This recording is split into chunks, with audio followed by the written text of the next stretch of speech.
Well, all right. Hello. This is just jumping right into it here. All right. So we are live. And it appears that as we are getting started here today, hey, there we are. Hello. I have at least one viewer here. I am really just going to start the show. I know this might be a little bit like whatever, but I am really confused right now as to why my audience has just numbers have kind of not doing so great lately. I'm really not sure what it is that's changed because the content and everything I'm putting out and the work I'm doing here hasn't really changed.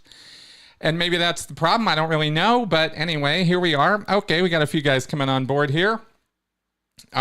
Vacation time. All right. Yes, that Leah just announced a lawsuit that is amazing.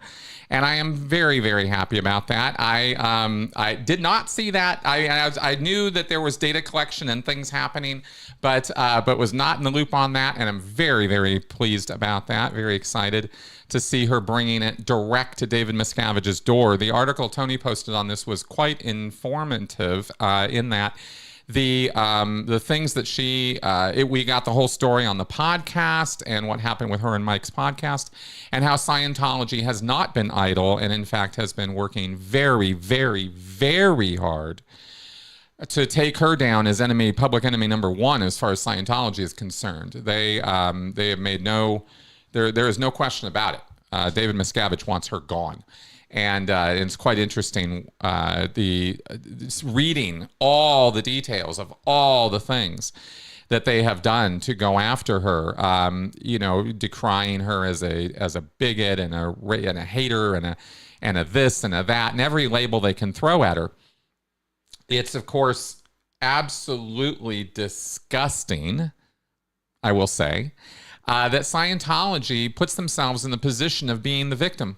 That Scientology, the Church of Scientology, the group that engages in human rights violations on a daily basis with their own membership, not to mention the physical violence and the financial extortion. And this group has the gall to say and push back against Leah Remini and others, but especially Leah, for daring to try to bring some degree of public awareness and justice to this issue. It's almost mind-numbing, the hypocrisy, the blindness, the delusion that Scientology lives in. And, we've talked recently about whether David Miscavige is actually a true believer or not. But there's an objective truth connected with Scientology, and we're gonna be talking about some of these things today in what I've put together for this show. There's an objective truth with Scientology that is undeniable, which is that more people leave Scientology than join it, that more people want to have nothing to do with Scientology after experiencing it than want to have something to do with it, that it is a destructive, damaging, abusive group that hurts people. These are objective truths. These are not opinions. And this is why we can look at the claims of Scientology. They're completely bogus nonsense about how, their critics like Leah are all this laundry list of awful labels.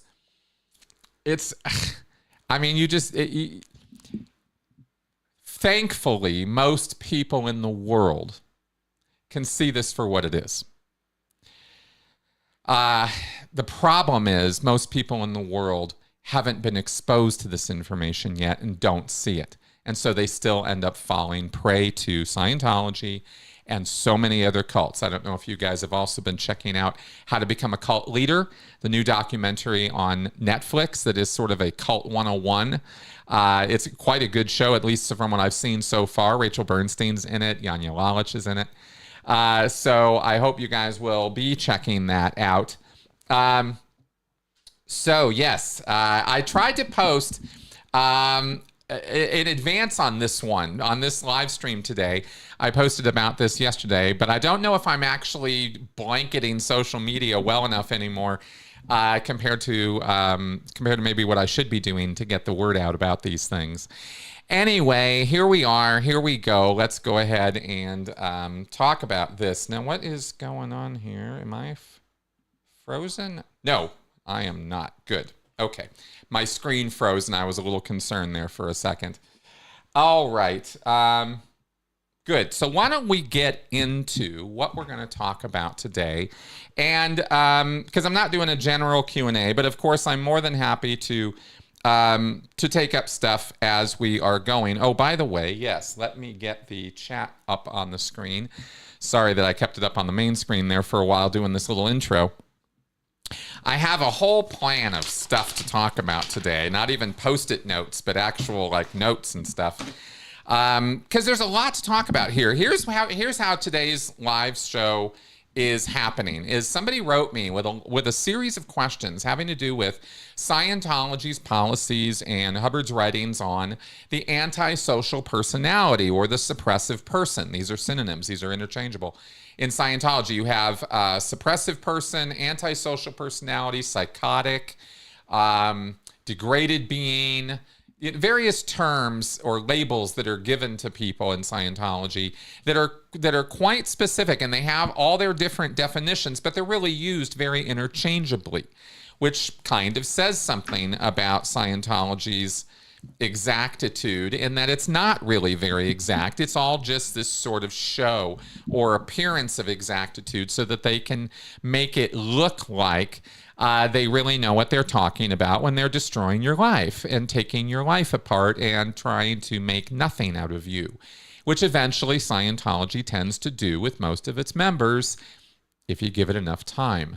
And so the suppressive person or the antisocial personality there are a few write-ups or definitions and even lectures in Scientology about what these things are, or who they are, or how do you describe these, or how do we break these down? And I got asked a bunch of questions about how these, I'll just read them to you.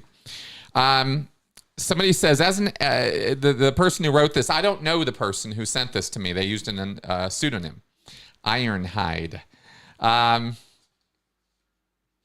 Oh, good. Yes, this is really live. And yes, I did do it at this time so as to be European friendly.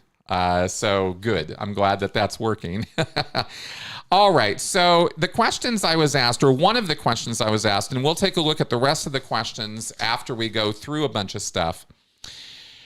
As an expert, what are your thoughts on the notion of an antisocial personality as presented by L. Ron Hubbard?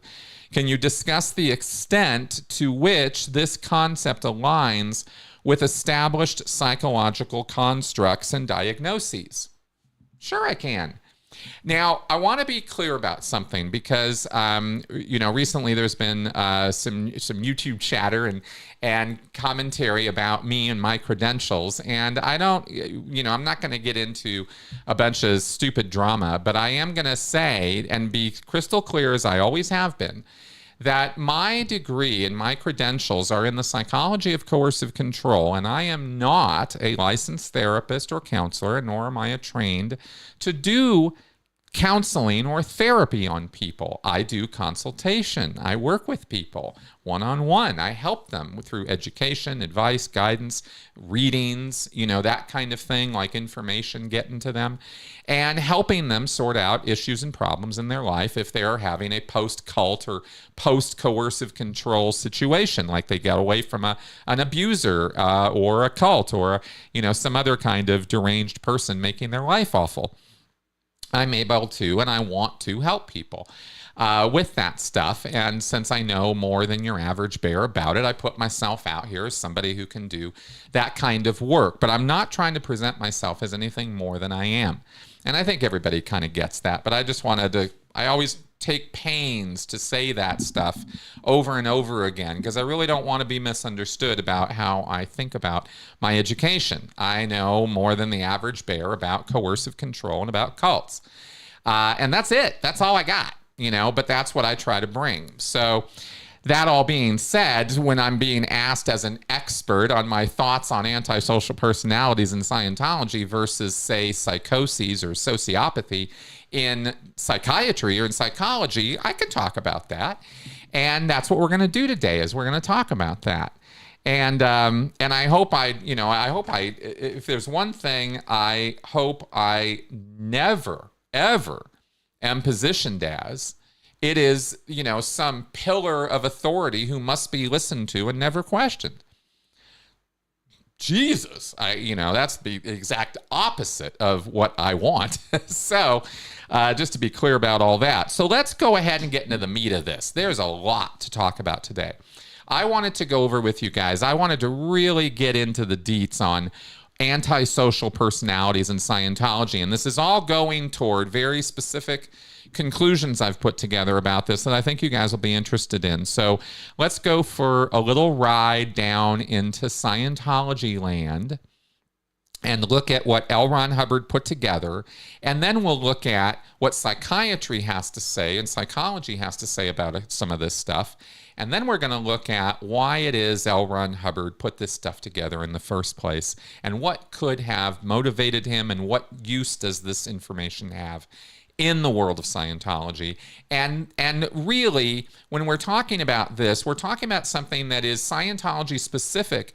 There are shades and flavors and different ways that some of this same stuff manifests in other cultic activities. There are other groups who have other labels they use to shun or enforce disconnection or call somebody out as being evil or awful or horrible. There are words that other groups use. I think I'm not as familiar with those as I am with Scientology terminology, but for example, I know in the Jehovah's Witnesses, they'll refer to people as being too worldly, which is pretty insulting in that world, in their way of looking at things.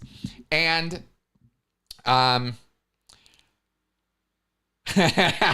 thanks, Liz. Yeah, take down that shrine, would you? Anyway, there are other labels and uses of this same kind of thinking in other groups. But I wanted to point out that this is one of the reasons why Scientology stands out as more abusive or destructive, say, than some other groups, because Hubbard actually codified this. He wrote this stuff down in policy letters that are not to be questioned and are not to be interpreted.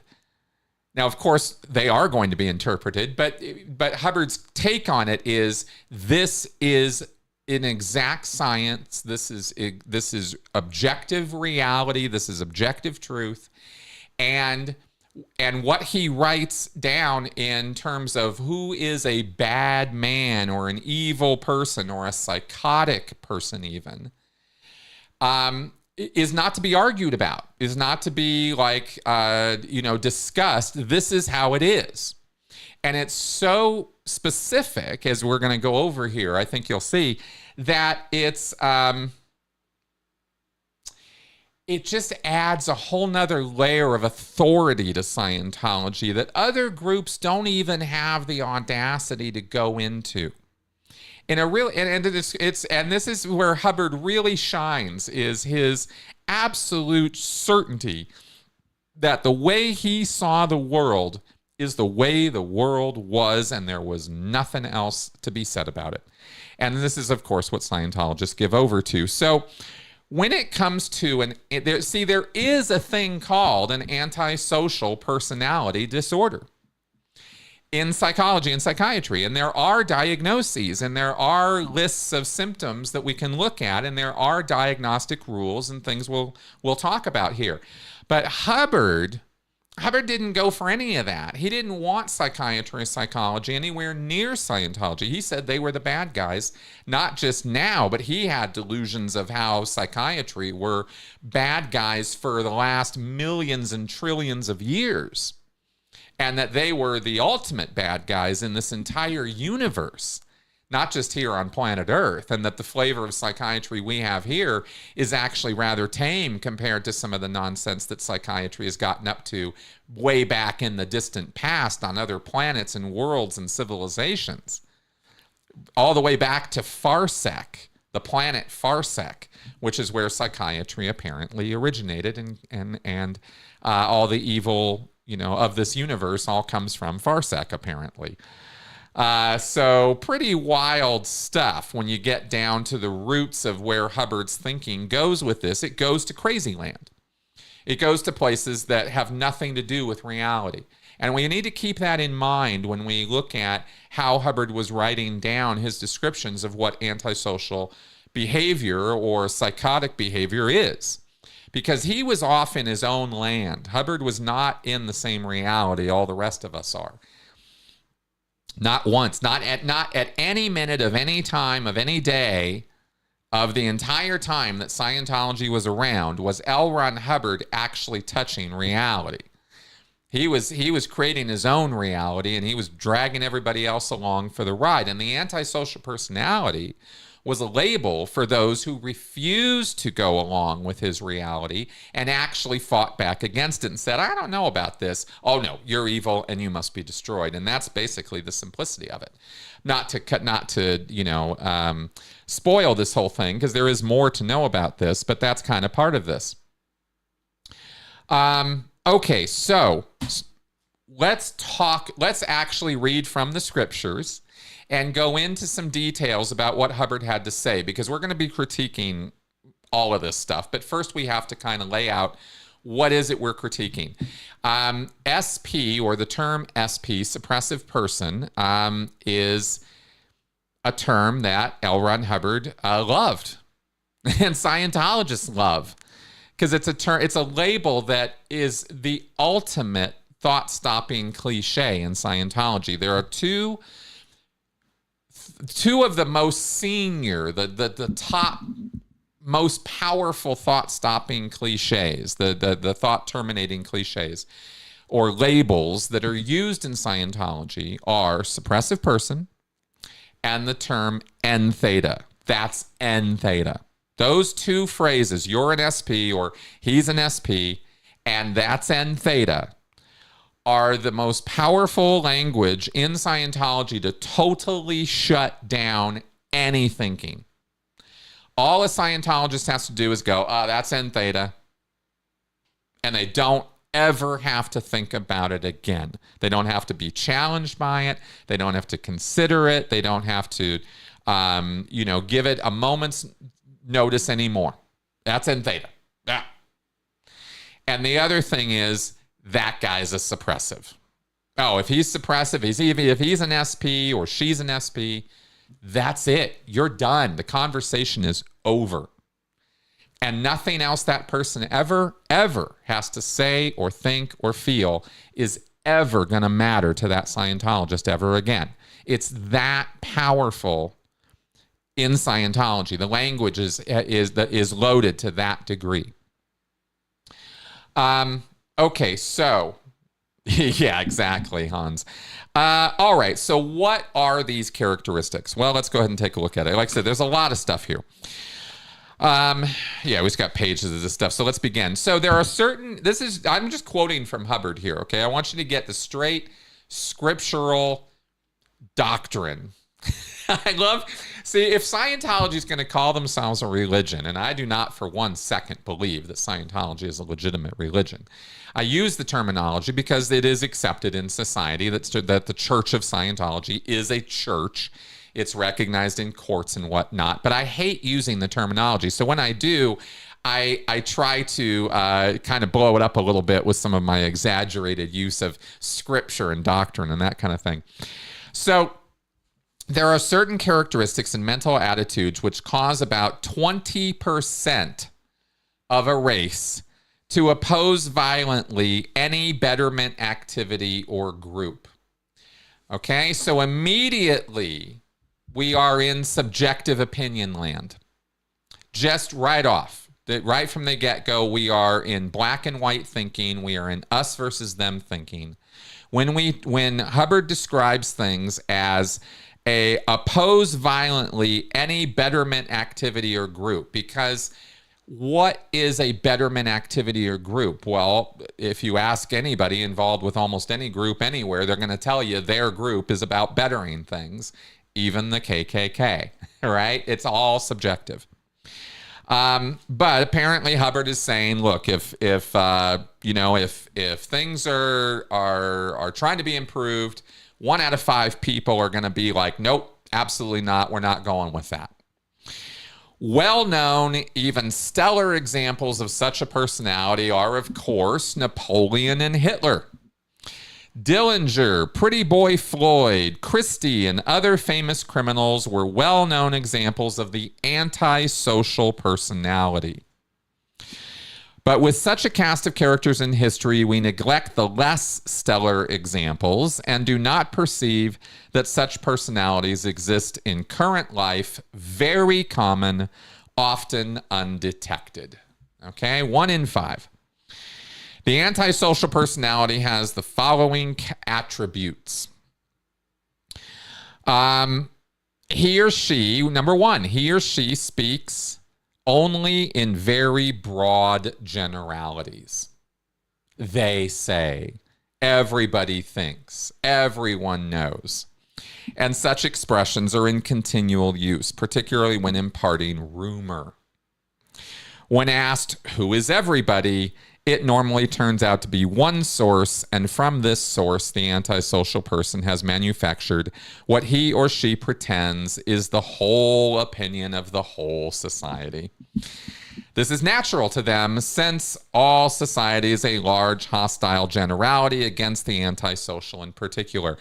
So the very first characteristic Hubbard defines is speaking in generalities. They disperse attention by talking about everybody and everything. Well, that's very interesting, considering that was Hubbard's preferred mode of criticism for psychiatry, psychology, science in general, physics, almost any field that Hubbard ever criticized or went after. If you examine his language, you will find he is speaking in gross, broad generalities. Imagine that. Hey, Amber Heard, there are so many examples we could give of this, and it's because I'm not going to give the punchline yet. Well, let me carry on. I always want to get right to it, but I got to go through the data first, with you guys. It's so funny doing live streams, doing videos, because I prepare this stuff and I want to get right to the conclusions right away, but there's all this stuff to go over. Okay, so the speaking in generalities, and you're going to find, by the way, that no one anywhere in any psychological or psychiatric field is going to use such a broad classifier or classification or attribution system to label somebody antisocial. Because the fact of the matter is, everybody speaks in generalities at some point. Right? And that's one of the little tricks here. It's one of the tricks that Hubbard is using, is he's taking common behavior that everybody engages in at one point or another, and he's using it to vilify people. Let me just move this down here just a little bit so I can see one thing. Thank you very much. All right, there we go. 2, such a person deals mainly in bad news, critical or hostile remarks, invalidation, and general suppression. Gossip, or harbinger of evil tidings, or rumor monger, once described such persons. It is notable that there is no good news or complimentary remark passed on by such a person. Really? So all we need to do to find all the bad people is find folks who never, ever, ever share good news. Who the hell is that? I mean, these things are so, these attributes are really quite ridiculous. But okay, let's take the core concept here. Somebody who is constantly dealing in bad news, negative news, rumor mongering, this kind of thing. This is the reason why most Scientologists will label any news media outlet or anyone attempting to inform people about Scientology as suppressive, as antisocial. It's right here, right? This is the attribute they point to. Because, what does the modern news media deal in almost exclusively, right? Bad news. Well, the reason for that has to do with psychology and fight or flight responses a lot more than it has to do with evil intentions and some, awful evil at the core of a person, right? We are tuned to constantly be doing threat assessment of our environment. That is a major function of the gray matter, is constantly predicting what's going to happen based on the inputs and knowledge and experiences that we have. The brain is constantly doing this and constantly assessing the environment for threats. Why? Because threats are dangerous, because a person's body can be destroyed in a microsecond if they're not paying attention to what's going on around them. It happens every day. So we have to be tuned into dangerous things around us. And Hubbard is basically saying that people who mainly deal in threat assessment or deal in bad news, right? Critical or hostile remarks. That's very interesting. Invalidation. There are things in this world that deserve to be criticized. There are things in this world that would deserve to have hostility directed towards them. And there are things in this world that should be invalidated. Hubbard certainly didn't have a problem invalidating and carping and criticizing psychiatry all the time. So was Hubbard suppressive or antisocial when it came to psychiatry? I mean, how are we supposed to interpret this?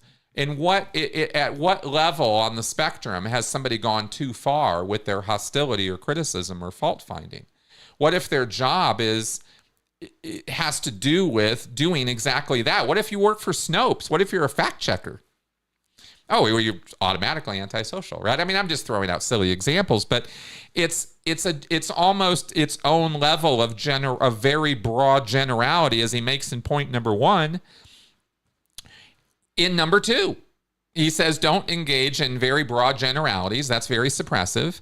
But such people deal mainly in bad news. I mean, you see what I mean? It's all just very circular. Okay, number 3, the antisocial personality alters to worsen communication when he or she relays a message or news. Good news is stopped, and only bad news, often embellished, is passed along. Such a person also pretends to pass on bad news, which in actual fact is invented. Okay. So they mainly deal in bad news, rumor mongering, critical, hostile remarks. In other words, they're assholes. I mean, who wants to hang around somebody who is always Debbie Downer, right? I mean, this is even a joke on Saturday Night Live, Debbie Downer. Who wants to hang around somebody like that, right? How many times have you run into people who are always like that? I don't know about you guys, but my experience, not a lot. And I'm not trying to look at the world through rose-colored glasses. I'm well aware that there are some really awful people out there, and there are people who get really down on and really, kind of pessimistic about things. But is pessimism now a characteristic of antisocial personality disorder or suppressive people, as Hubbard would call them? You're just too pessimistic? You just complain too much? That's not a sign of somebody being an evil-intentioned person, but according to L. Ron Hubbard, it is. Worsens communication when they relay a message or news. Okay, that would really be the test of point number 3 here, is they're stopping good news and only passing on bad news. But think about that for a second. Bad news to who? Again, we're in subjective land. We're in opinion land here. Good news and bad news, these words, and L. Ron Hubbard knows this, he wrote it down in his own factors, that good and bad, right and wrong are alike opinions. They're just attitudes. They're just viewpoints. L. Ron Hubbard knew this. And yet he then writes that here are people who are only willing to pass on bad news and stop good news. To who?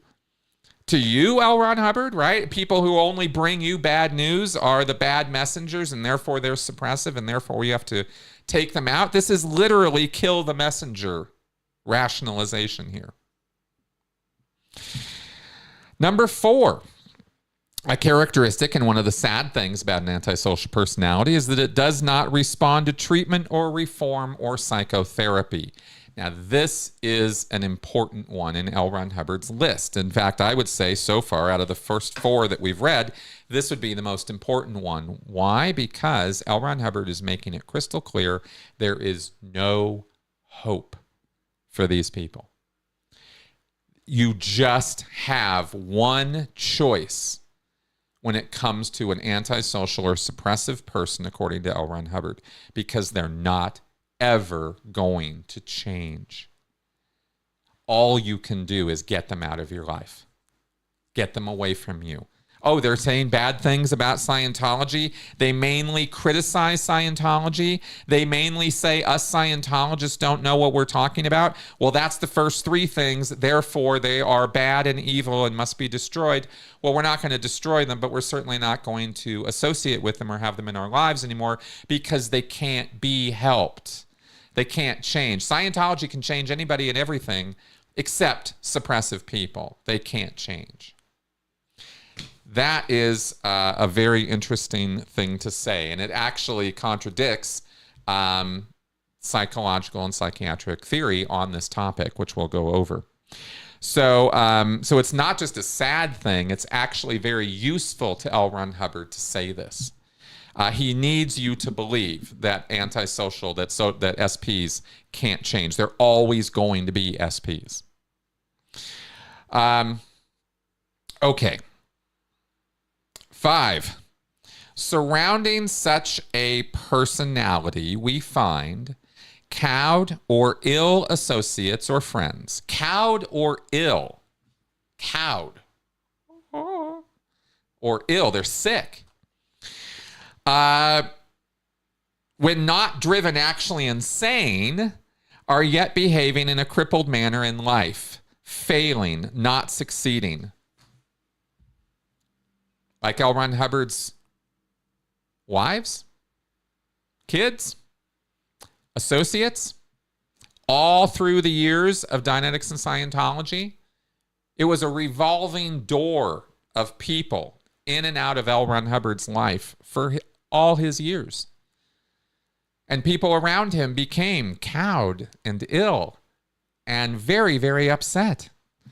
Sometimes people around L. Ron Hubbard even went insane. How interesting. When treated or educated, the near associate of the antisocial personality has no stability of gain, but promptly relapses or loses his advantages of knowledge, being under the suppressive influence of the other. It's very, very interesting to me that one of the most fundamental contradictions or conditions that L. Ron Hubbard created with Scientology is he creates beings who are at cause over matter, energy, space, time, life, and form. That is the definition of an OT, a being who is at knowing and willing cause over matter, energy, space, and time, and life and form. A Sea Org member is defined as somebody who is at cause over matter, energy, space, time, life, and form. So what does at cause mean? It means the person who's able to effect a change, is able to control a situation, is able to start change and stop something.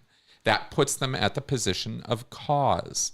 They are the ones who are determining or originating action or function. They're the ones who are in the driver's seat of their life. They are at cause. All the way up until one of these nasty suppressives comes along and gets in their way and stops them and knocks them down and makes them not cause anymore. You're an infinitely powerful spiritual being all the way up until the moment you run into one of these guys. And then you're fucked. Really? What good is it to become cause over matter, energy, space-time, life, and form if every time one of these guys comes along, one of these so-called SPs, you have to run and hide from them behind curtain walls, and you got to close the doors, you got to lock them, you got to hide from these people because they are going to take your gains away from you. You will promptly relapse and lose the advantages of even the knowledge you have learned. Always, obviously, in Scientology. It doesn't go together. These things don't mix. They are contradictory. Infinite power. But right up until an SP comes along, you know? Because then you're going to lose all of your gains. Physically treated, such associates commonly do not recover in the expected time, but worsen and have poor convalescences. It's quite useless to treat or help or train such persons. It is quite useless to treat or help or train such persons so long as they remain under the influence of the antisocial connection. So it's not even SPs who can't be helped. It's anybody who's even connected or associated with them. This is the thing that undoes all of Scientology. It unravels everything instantly and at once. It is the bugbear that will destroy Scientology as the suppressive people and anybody who's connected with them. And if SPs or antisocials are 1 in 5, mental attitudes which cause about 20% of a race to oppose violently any betterment activity or group. So who in this world, with 7 degrees of separation between everybody, it seems to me that if 1 in 5 people are this bad off and are going to taint and corrupt every single person that they ever come in contact with, how is Scientology ever going to accomplish its goals? How could anybody in any group anywhere trying to bring any help possibly accomplish their goals if any of this is true? It actually doesn't make sense if you really think the thought through. This is the entire crux of PTSD theory. Right here, point number 5 of the antisocial personality. The largest number of insane are insane because of antisocial connections and do not recover easily for the same reason. Unjustly, we seldom see the antisocial personality actually in an institution. Only his friends and family are there. So all the people that are in insane asylums or go type 3, as they say in Scientology, or, have a psychotic break or episode, they're not the insane people. They're not the antisocial people. It's the people who drive them to that, who are the true antisocials, and they're hidden and they're crafty and they're deceptive and they speak in generalities and they only pass on bad news and blah, blah, blah, blah, blah. I mean, Hubbard really is creating godlike, Luciferian people here with ultimate power to even stop the forward advance of Scientology in all of its infinite wisdom and power, right? You better not get in the way of these SPs because they'll drive you insane. I mean, this is really over-the-top stuff. But Scientologists swallow it whole. I sure did. I used to think there really were people like this. And there probably are some, like L. Ron Hubbard, which we'll get to. All right, 6. The antisocial personality selects habitually the wrong target. This is another classic characteristic in Scientology. If a tire is flat from driving over nails, he or she curses a companion or a non-causative source of the trouble. If the radio next door is too loud, he or she kicks the cat. This is a famous little phrase in Scientology. Oh, he kicks the cat, right? Oh, kicking the cat. That's this expression for wrong targeting, for going after the wrong source of the problem. Who doesn't do that from time to time? Who is not mistaken from time to time in what's causing something, where something comes from or originates. I mean, if we're going to say that the antisocial personality habitually selects the wrong target, then how do they ever find the wrong target and drive them insane and have all this power over them if they're always going after or blaming the wrong target for things? See, we're talking about like this criminal mastermind type of personality who knows what he's doing, is purposefully malignant, is driving everybody around them crazy, but somehow is always blaming the wrong target. Like, how does that supposed to work? Well, Hubbard says it's just supposed to work somehow, and inevitably they blame the wrong things. All right. Well, you're not going to find, by the way, any such characteristics when we get into how psychologists and psychiatrists think about this. Because, well, I'm skipping ahead. Let's carry on with these characteristics here, because we need to kind of go through all of these. I want to present here a very complete picture of what L. Ron Hubbard is telling Scientologists. And part of the reason for this is so that you'll understand why Scientologists get so frantic, like they become a buzz with nervous anxiety and energy towards SPs. They become fanatical about taking out people like Leah or Mike or Tony, right? Or any of us critics, right? Why do they get this way? Because this is who they think we are. They have no idea what we're really about because of those thought-stopping cliches. And you wonder, how do these people go so far out of their way to do such damage to people like Leah? What drives them to do this? Why are they so sure they're right? I'm literally reading to you exactly why. Okay, number 7, the antisocial. There are 12 of these, by the way, as far as these characteristics. So we're more than halfway done as far as the antisocial characteristics go. Hubbard lists out 12. There's more characteristics. We're going to go over some other stuff. Number 7, the antisocial cannot finish a cycle of action. Such becomes surrounded with incomplete projects. Okay, so basically, antisocial personalities have ADHD. Is what Hubbard's saying here. I mean, really, come on. We're supposed to judge these evil masterminds of the world that are running around screwing everything up by the fact that they can't get anything completed. Then how are they so effective at screwing up everybody and driving them insane? If they can't get anything done, how are they doing anything? Like you know what I mean? Again, we're talking about characteristics here that have nothing to do with antisocial behavior. They just seem to be pet peeves that Hubbard had for some reason with people who can't get things completed to his satisfaction. Oh, you're just an SP because you can't get this thing done that I want you to do. It's almost that. Actually, it is that silly. Can't finish a cycle of action. And maybe I should clarify, a cycle of action. I have not read about pain reprocessing therapy, atypical Paul. Sorry, I can't speak to that right now. Yeah. All right. So, cycle of action. Just to be clear about this, the antisocial cannot finish a cycle of action.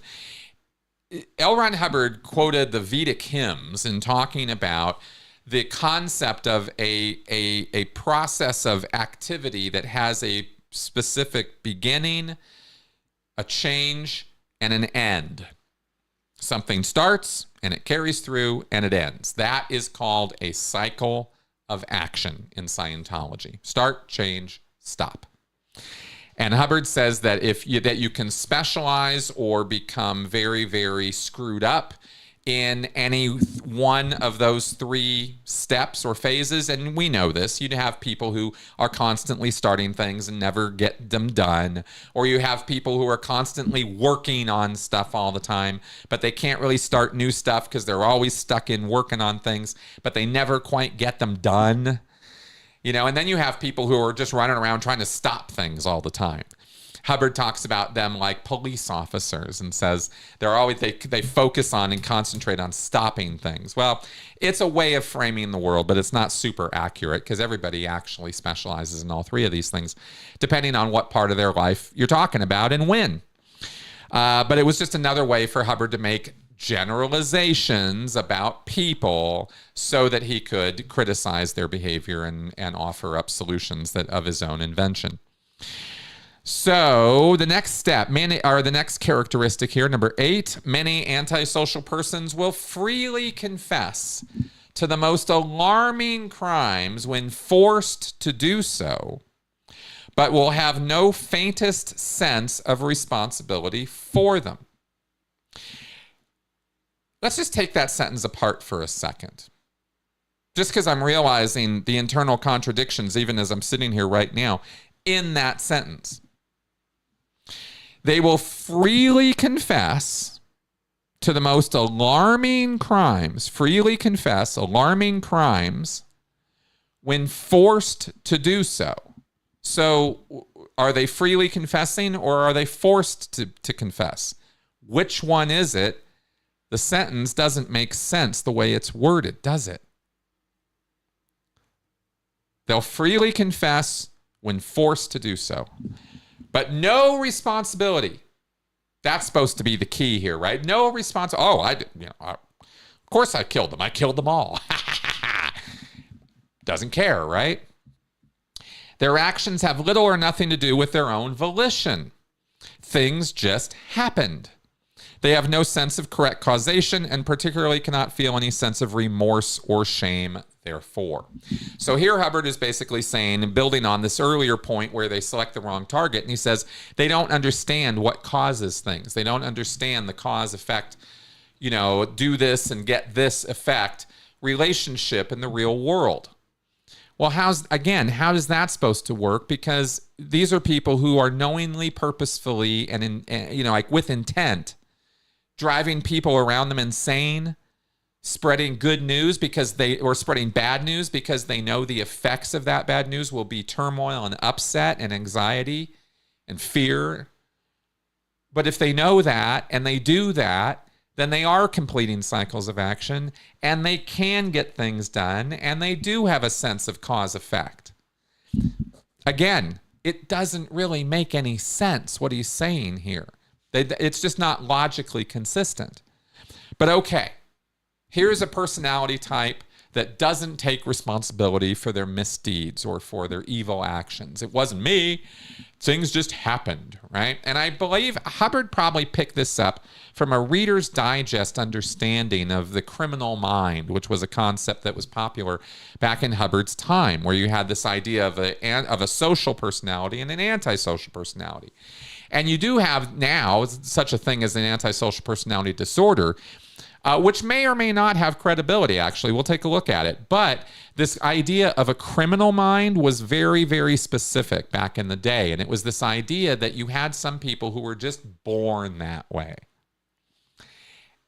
Genetic, basically, right? It's nature. It's not nurture. Their mind is a criminal mind. And we've come to learn, over the decades of research and study, that there is no such thing. That's just nonsense.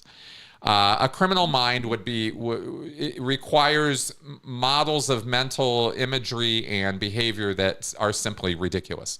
That people don't and are not put together that way. People do things because they feel they need to do them in order to survive and get along in life and have their social connections and meet their emotional needs. And if they are engaging in criminal behavior, there could be a laundry list of reasons why.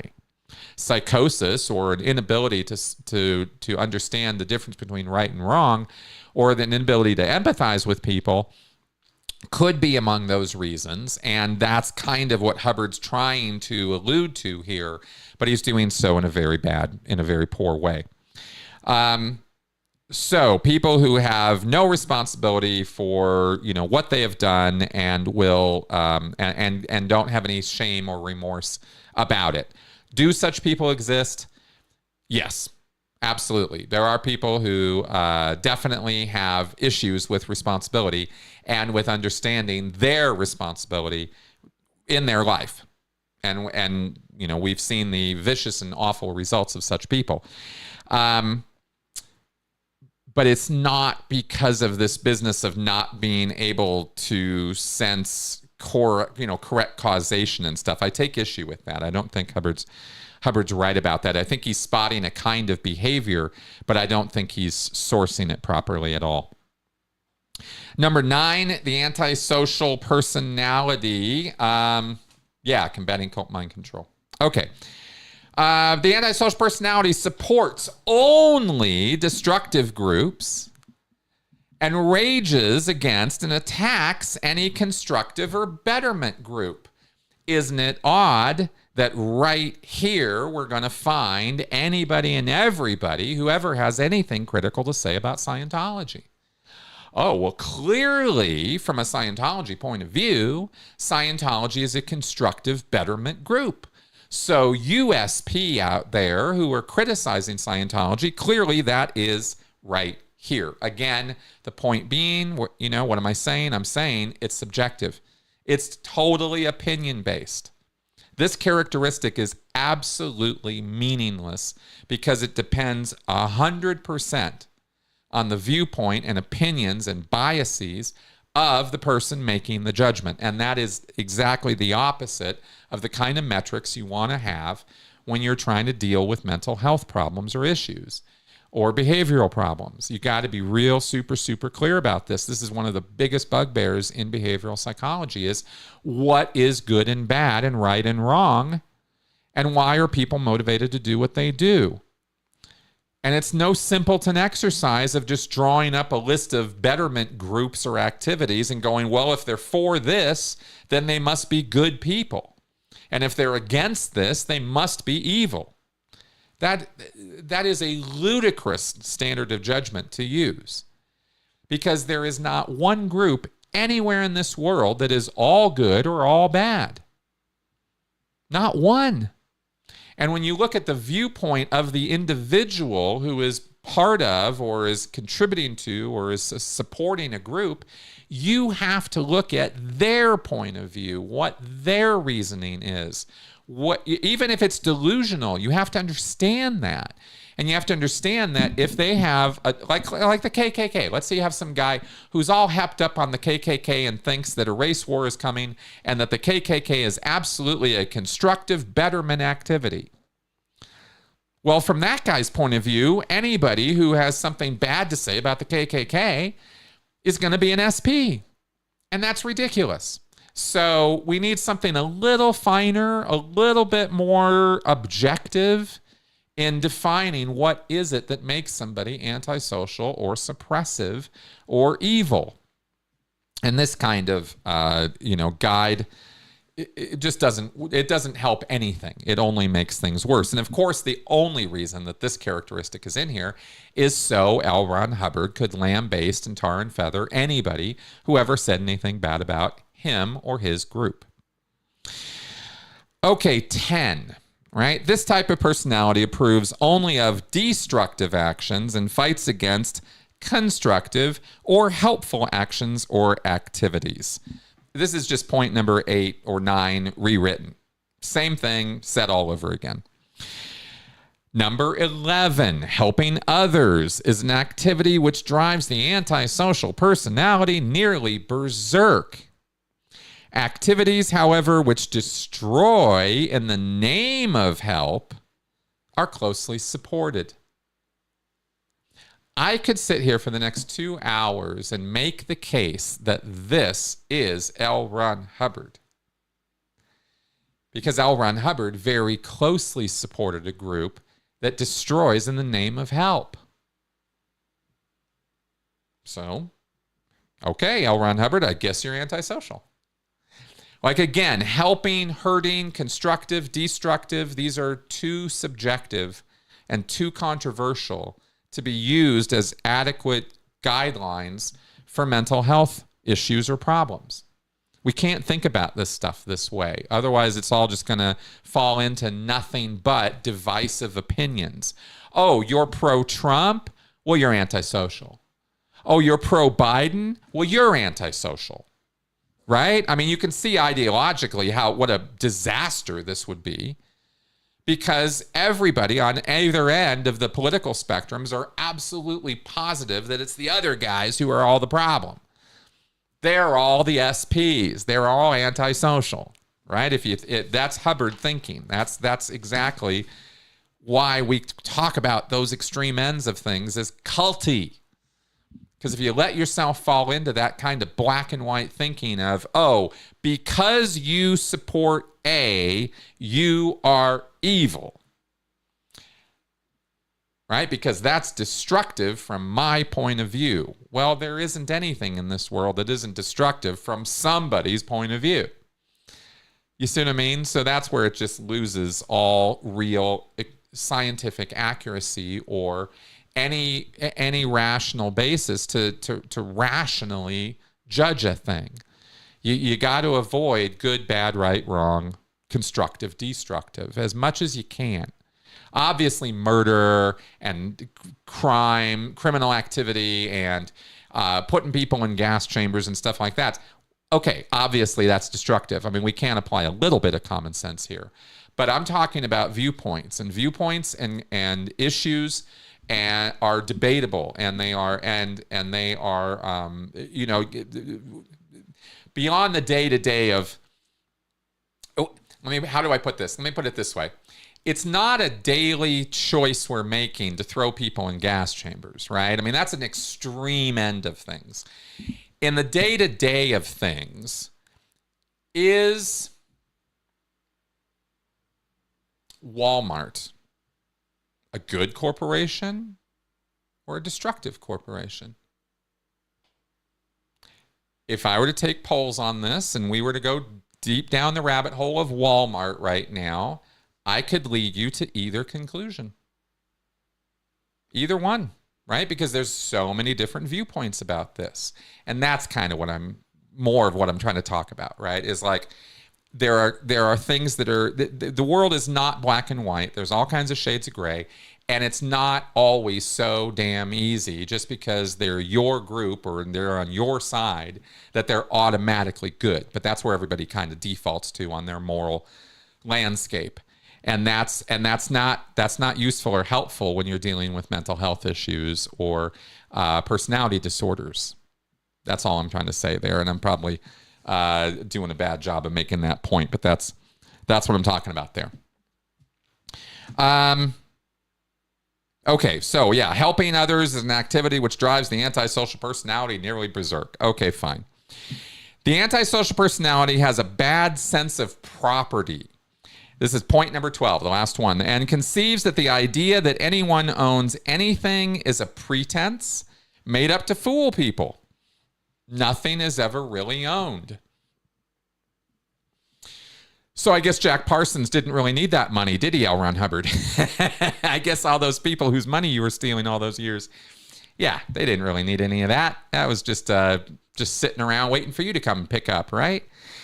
I mean, again, we can find all kinds of egregious examples within L. Ron Hubbard's own life of, violating the hell out of this stuff and demonstrating he was himself an antisocial person.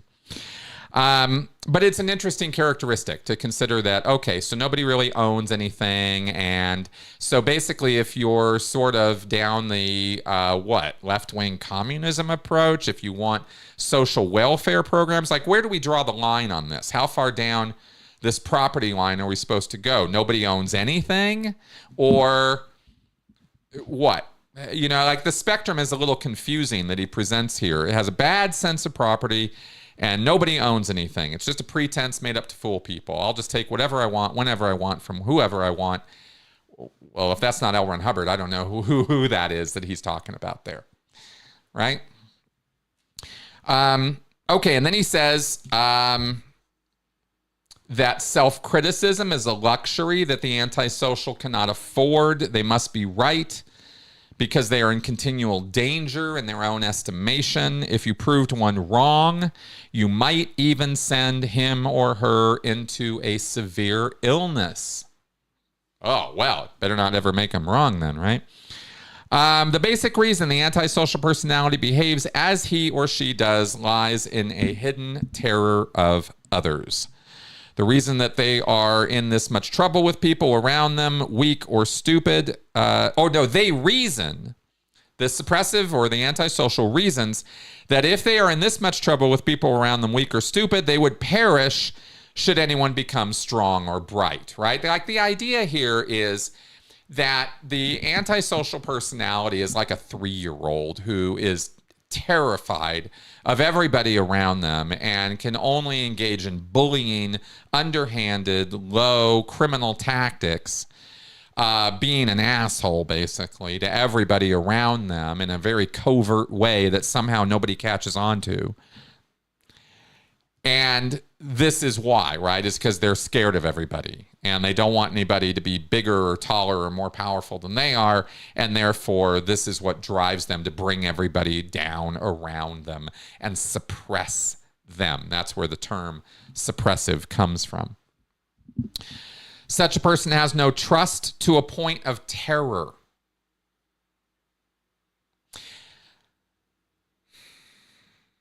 Do I need to cite the laundry list of examples from L. Ron Hubbard's own life of how he did this to everyone around him? When such a personality goes insane, the world is full of Martians or the FBI, and each person met is really a Martian or FBI agent. Should we now describe how in the mid to late 1970s and through to the end of his life, L. Ron Hubbard thought the FBI, the CIA, the NSA, and every other alphabet organization of the United States government was absolutely infiltrating Scientology on a daily basis to take him down? That was the level of L. Ron Hubbard's paranoid delusions for the last 10 to 15 years of his life. He was describing himself, right? They appear quite rational. They can be very convincing. All right, now, in addition to this, L. Ron Hubbard had some other things to write about the antisocial personality or the suppressive person in terms of characteristics, and I thought we should go over those also, just to be thorough, because this is, the big look at this, the big inspection of this. So let's go ahead and take a look at some other examples of characteristics Hubbard offers. This is in another issue that he wrote, The Characteristics of a Suppressive Person. And these are very interesting because they are probably not what you would expect to hear, and they have absolutely nothing to do with mental diagnoses. These don't, what I just went over, we're going to sort of compare and contrast with psychiatric and psychological diagnoses. But these next characteristics are totally off in their own land. I don't know where Hubbard was dreaming this stuff up from, except to specifically go after Scientologists he didn't like. Because this is very Scientology specific stuff. So if we're talking, if all of what I just read, those 12 characteristics are mostly supposed to be applied to people outside Scientology, these characteristics mostly apply internally in Scientology, as far as I can tell.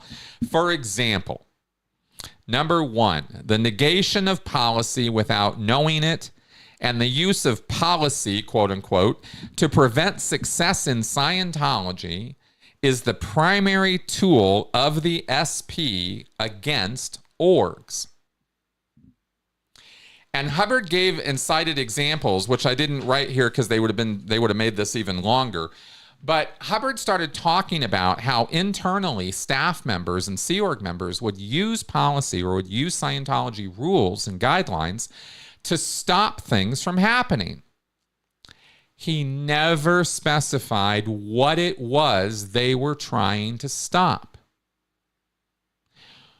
Why would you write policy for an organization, and then when people try to apply that policy to stop things that are maybe too expensive or are destructive to the organization or wouldn't result in income or wouldn't result in satisfied, happy customers, that's what policy's for. So here, L. Ron Hubbard says that when you have people negating policy or using policy to prevent success in Scientology, this is a primary tool. But he cites examples of people using Scientology policy to stop things, and he doesn't say what that is. So again, it's a little subjective. In fact, it's completely subjective, but it's also contradictory to the entire point of policy. And I guess I'm speaking a little bit from experience here. You know, if this sounds a little weird, what I mean is, I can't tell you how many times in the decades of my Scientology staff experience, I was told that XYZ is off. Somebody's presenting plan XYZ. Okay, we're going to do XYZ now. And I go, wait a minute, policy says don't do that. You're the suppressive right now for using policy to stop. Right? Like, here's something we're not supposed to be doing. Personnel transfers. There were so many times that people were just taken off of their job and put on another job, despite clear-cut policy saying, don't do that. And when you stand up and say, that's off policy, let's not do that. Let's not do that illegal transfer. And this happened tens of times around me, and sometimes with me and sometimes by me, so many times. And you would say, you know, anybody who stood up and said, well, wait a minute, this is off policy. This is called there's Scientology terminology for this even. It's called a quicksilver, because it's, you know, it's like mercury. You're ripping the guy off. He's there and he's gone, right? And you can't be doing that. It disrupts organizations. It disestablishes things. But we did it all the time. And if you got in the way of somebody doing that, they would call you suppressive and point to this and say, you're negating policy and you don't even know it. You're trying to stop the betterment of Scientology because we're doing this transfer, or we're sending this person off to do this thing because it's the greatest good, right? And again, it's all subjective, right? If the senior person on site thinks it's a good thing to do, we're going to do it, regardless of what the policy says. So which one's right, right? It's all subjective. Who knows? But if you get in the way of L. Ron Hubbard and you try to point out some policy, or you get in the way of David Miscavige and you try to point out some policy, they're going to call you suppressive. And they're going to point to this as to why. And believe me, it drives Scientology staff crazy. Crazy. It's crazy making. You want to talk about something that'll drive somebody to insanity? Try to follow these rules. SPs, suppressive people, recommend ineffective dissemination and find fault with any being done. Well, I guess we can put David Miscavige at the top of the list then, huh? Because Scientology doesn't get disseminated or promoted or marketed anymore. What marketing of Scientology is going on in the world today beyond Scientology TV? There is nothing. There's no commercials. There's no advertisements. There's no print ads. I don't see billboards. Nothing. Internet ad, nothing. They're non-existent. And good, because they're so damn toxic. But if SPs recommend ineffective dissemination and find fault with any being done, then David Miscavige would be at the top of the SP list. A suppressive will try to get rid of an org. An SP will seek to upset and get rid of the best staff members. You ever notice how so many of the Scientology critics were some of the best staff? Certainly some of the most dedicated. N theta is the sole stock and trade of the SP. Oh, this is a big one in Scientology. N theta is the sole stock and trade of the SP. Right? Hubbard talks about this all the time. Miscavige talks about this all the time. N theta, N theta, N theta. Right? You're either with us or you're against us. You're either on the path toward expansion, or you're trying to pull us down. Which basically could be translated to, do what I tell you, or I'm going to roll you over with a steamroller. Right? I'm going to declare you're a suppressive. You're either going to get on board with what I'm telling you to do, or you're N theta and you're an asshole and you're an SP and you need to go. Pretty much the Scientology attitude. An SP is satisfied with auditing only when he gets worse. That makes absolutely no sense. SPs are happy when their PCs get worse and sad when their PCs get better. This is apparently a characteristic of suppressive people who do auditing on people. And maybe this might be a good time to point out that David Miscavige physically slapped his PC back at St. Hill back in the day when he was doing the only auditor training he did. I'd say David Miscavige probably wasn't too happy when his PC was getting better and he slapped him around. Man. An SP on an examiner post will only declare, that's a little specific for Scientology, bad result cases. Covert invalidation is the level of an SP's social intercourse. Covert invalidation. Okay, so here's something we can get our hands on. So in social conversation, when you're talking to SPs, they will be covertly cutting you down every single chance they get. Okay. All right, fair enough. There's finally something I can sink my teeth into. SP deals only re-stimulation, never easing or erasing. Oh, here we go. The persons around an SP get so re-stimulated, they can't detect the real SP.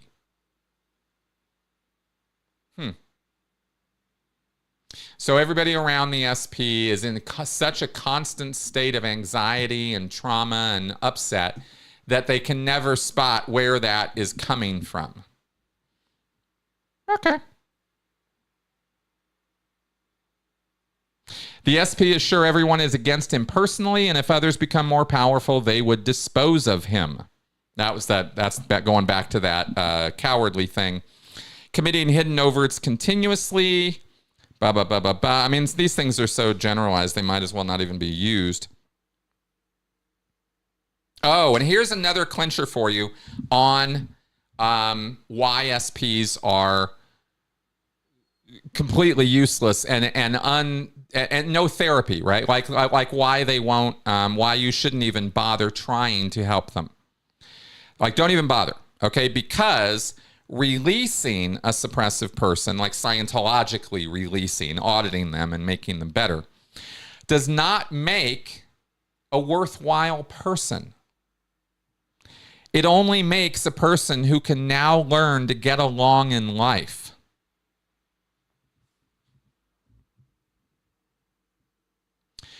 Releasing an SP does not make a worthwhile person. It only makes somebody who's now able to or can learn to get along in life. What is a worthwhile person if not somebody who can learn to get along in life? What is he saying here? This doesn't even make sense. But it gives Scientologists a reason, another reason, to not try to help. Don't even try. They're a lost cause. Nothing can be done for them. But I thought something could always be done about it, Ron. It's the name of a lecture. Something can always be done about it. All right, now this is where we get to the really crazy part. Like, as though all of this isn't bad enough. I'm talking real crazy, okay? and where we get into the widest divergence away from anything resembling mental health or psychological practice in Scientology. This is where it goes off the deep end.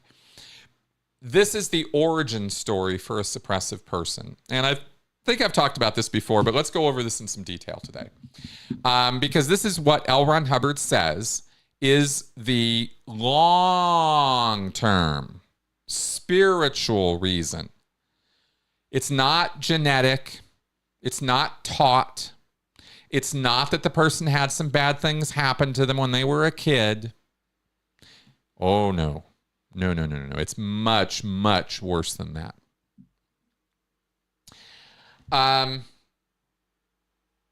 It might interest you to learn how an SP comes about. He's already got enough overts to deserve more motivators than you can shake a stick at, see? He's done something to dish one and all in. He's been a bad boy. That's all that language means. He's just been a bad boy. He's been running around doing bad things to people for a good long time. Nice criminal life or criminal activity, whatever. He's been a bad boy. We don't have any understanding or reasoning as to why he's just this bad guy, bad Thetan, doing bad stuff. Now, the reason he got to be a bad boy was by, we're going to have some Scientology terminology here, was by switching valences. He had a bad boy. The valence just means personality. He's doing a personality shift, okay? And quoting Hubbard here, he had a bad boy over there, okay? So there's some bad guy. And he then, in some peculiar way, got into that bad boy's valence, personality, took on that person's characteristics and personality. Now he knows what he is. He's a bad boy, see?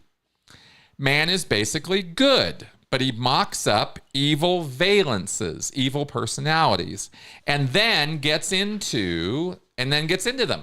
You see, he says, the other fellow is bad, the other fellow is bad, the other fellow is bad, see? And eventually, he's got this pasted up other fellow, and one day, he becomes the other fellow, see?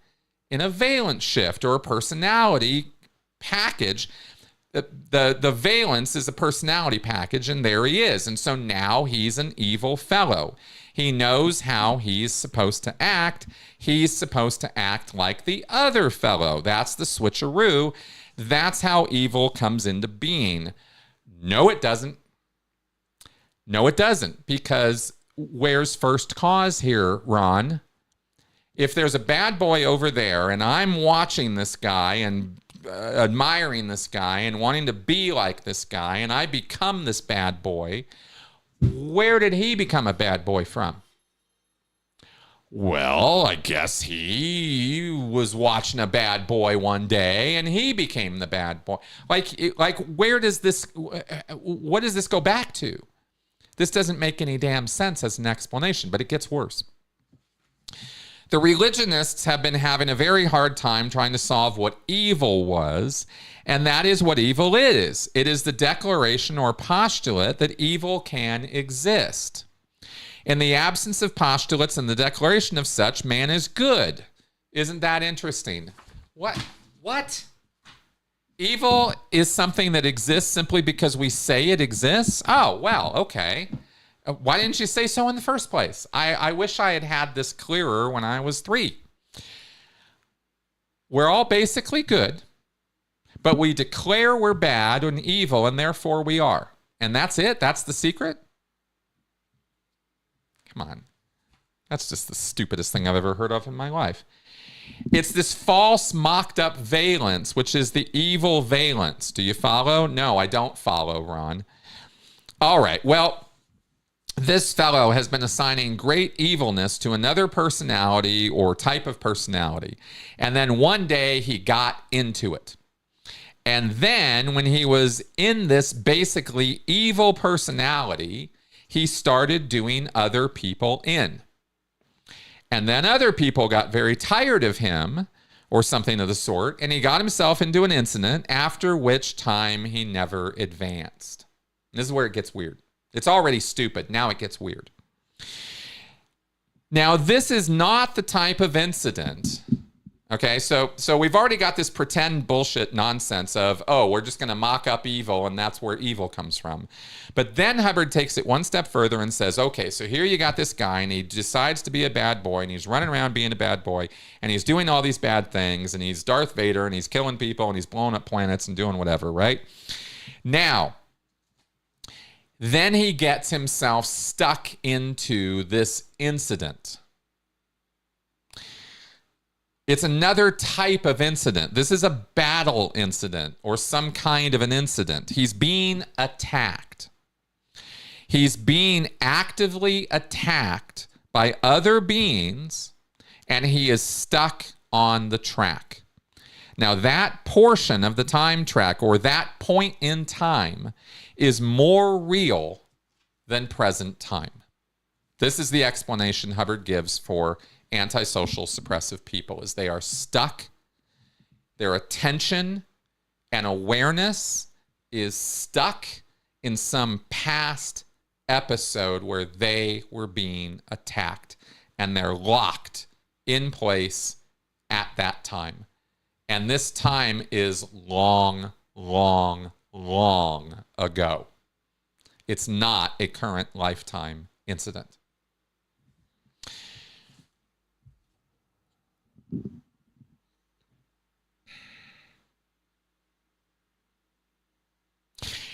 Now, Hubbard goes on to say, anybody's got a few of these.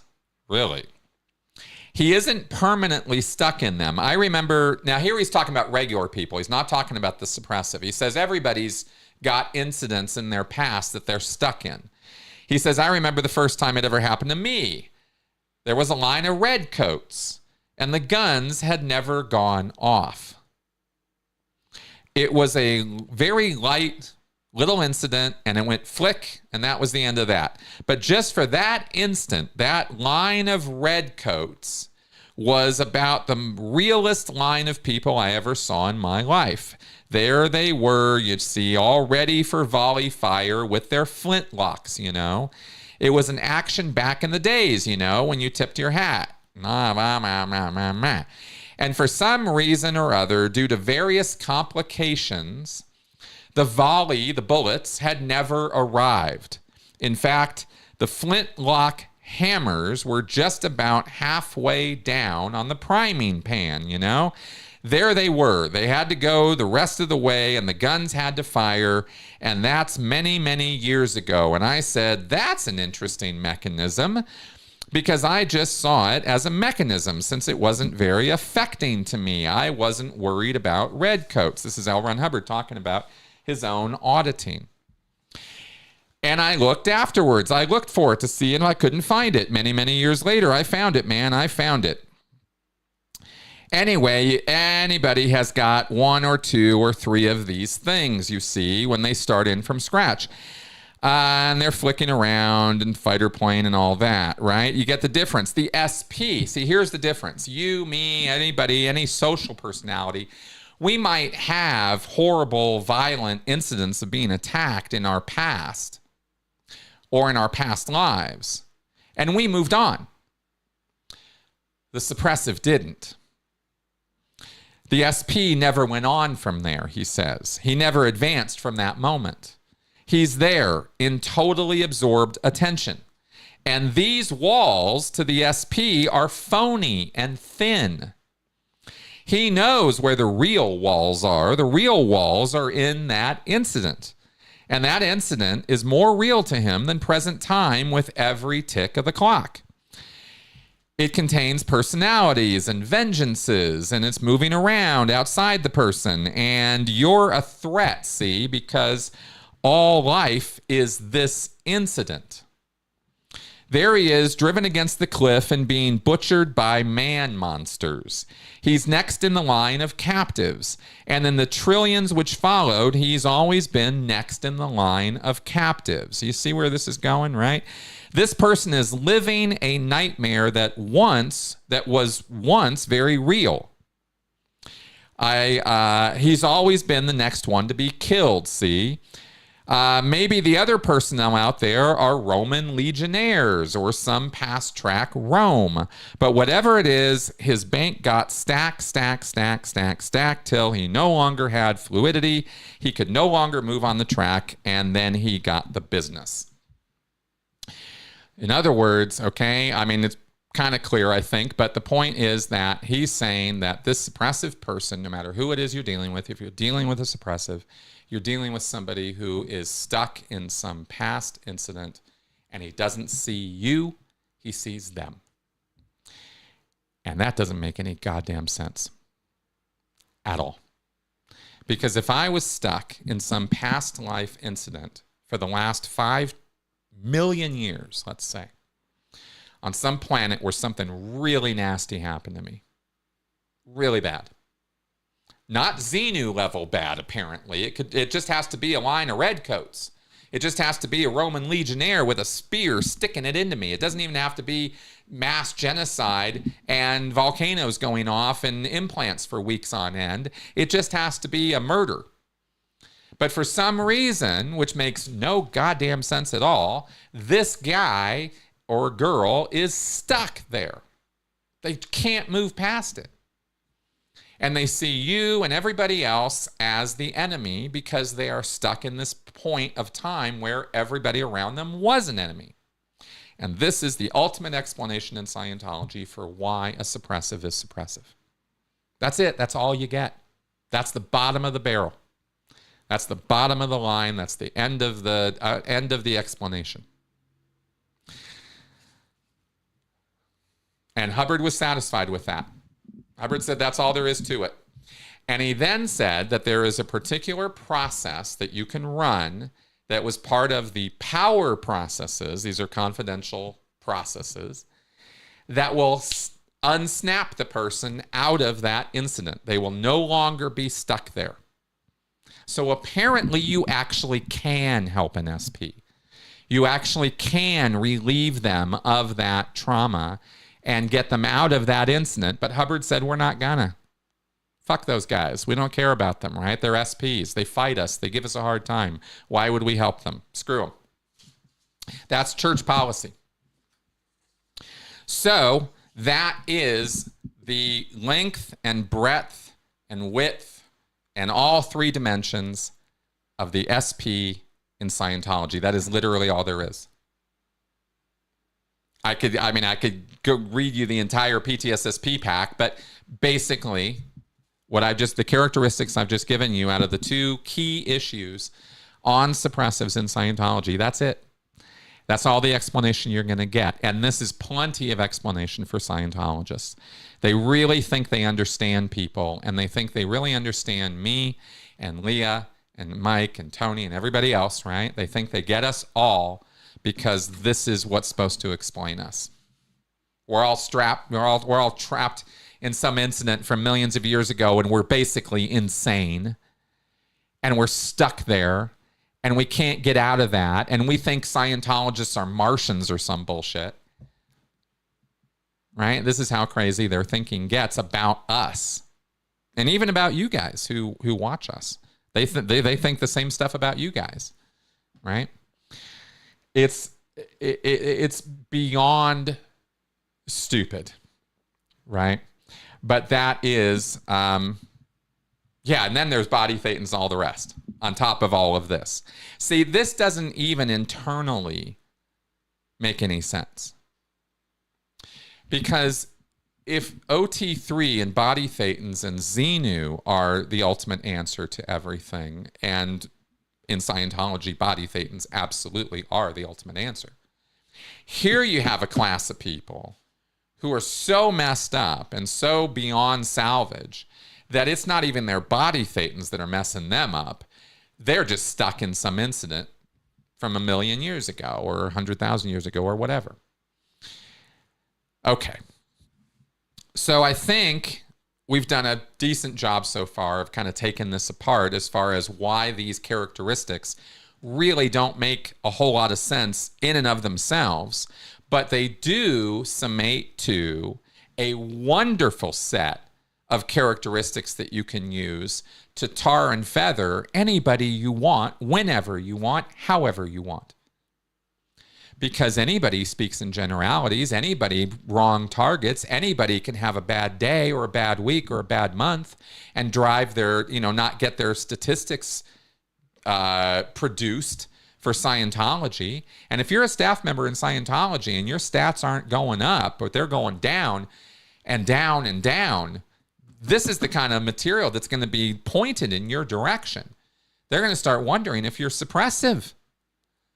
There's very little latitude in Scientology for reasonableness, compassion, or empathy or understanding, because it's replaced by this kind of teaching that teaches you to very carefully hate people if they're not somehow in an ecstatic, euphoric fervor about Scientology. It's really crazy. So getting to the original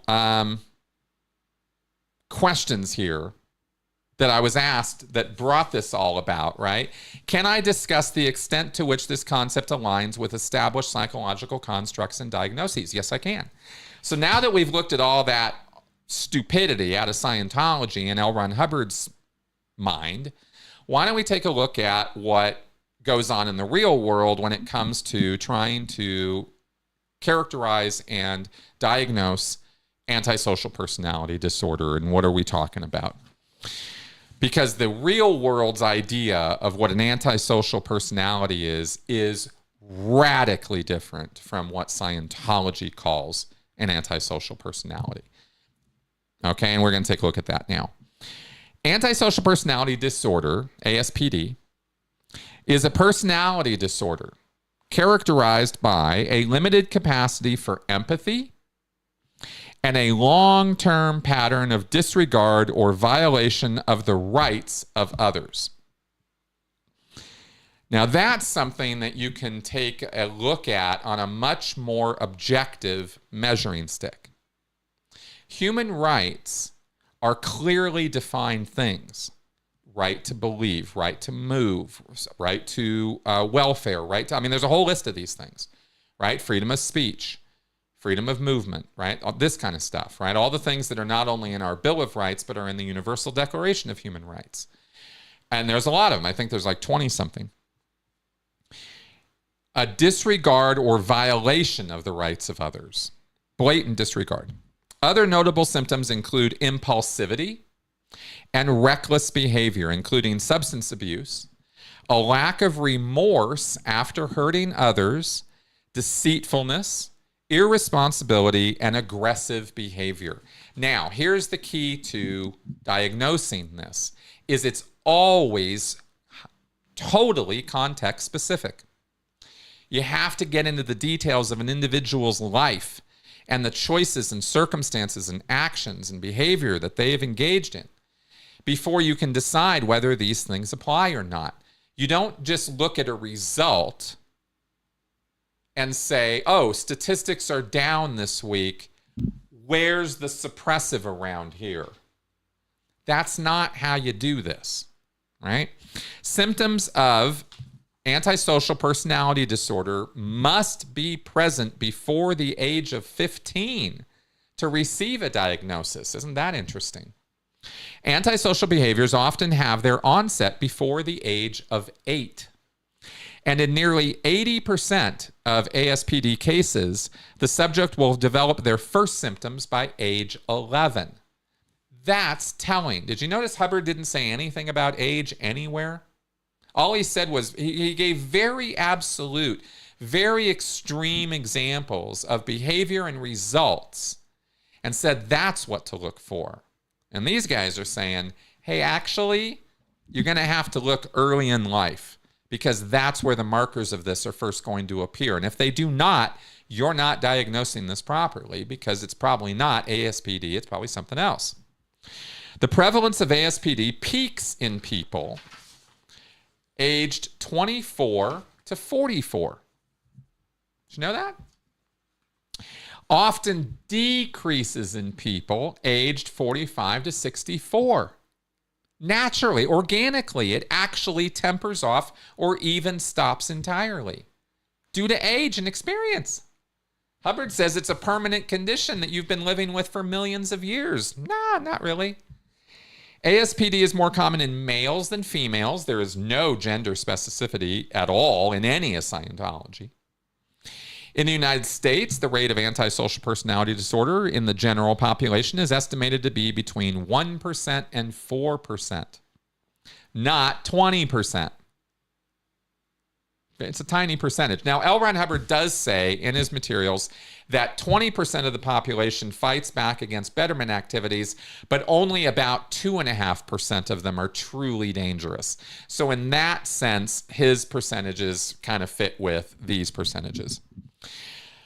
According to the Mayo Clinic, which is where I got some of this from, antisocial personality disorder, sometimes called sociopathy, is a mental health condition in which a person consistently shows no regard for right and wrong and ignores the rights and feelings of others. Again, we're getting this subjective, sort of opinionated-based ideas here. We have to be careful when we're talking about right and wrong, good and bad.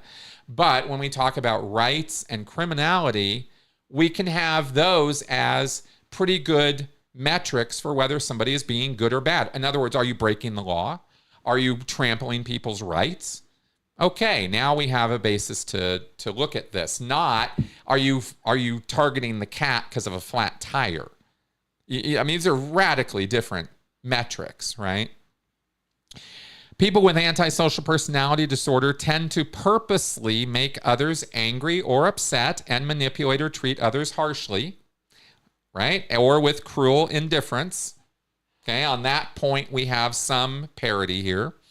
They lack remorse or do not regret their behavior. That's, again, a parity with what Hubbard wrote. I'm absolutely positive, by the way, that Hubbard consulted Reader's Digest on antisocial personalities before he wrote this. And I think that's why there is some parity here. People with antisocial personality disorder often violate the law, becoming criminals.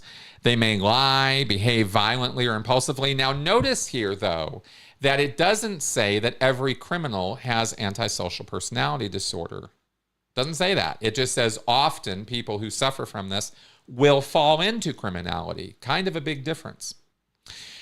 They have difficulty consistently meeting responsibilities. Well, no shit, right? They're antisocial.